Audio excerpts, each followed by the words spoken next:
The internet has made it really easy for offenders to access children.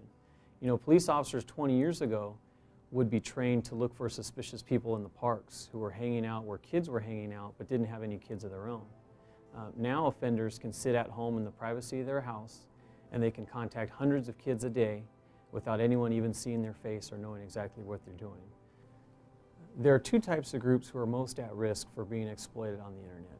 The first group is children who are new to the internet. And those types of youth are more likely to accept friend requests from strangers or people that they don't know.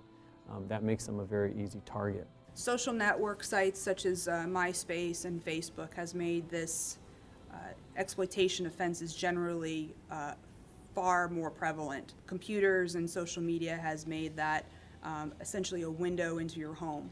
The internet is used in the sex trafficking of minors because of websites like Craigslist and other websites that allow people to post ads in classifieds, letting people know that there are people available, you know, for sexual exploitation. But what they don't tell the reader is that the female is actually 13 or 14 years old.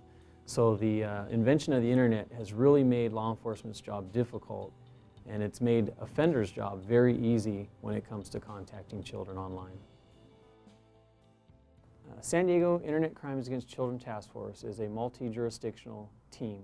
The number one purpose of the San Diego Internet Crimes Against Children Task Force is the safety of children who access the internet. Our second goal in the task force is to arrest people who offend against children online.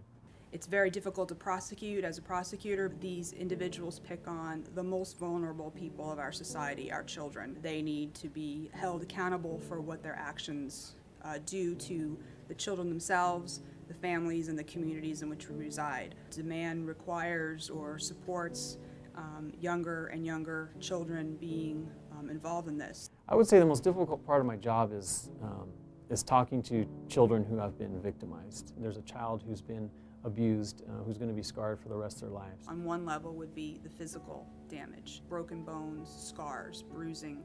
I've had one girl who was forced to get an abortion, and as a result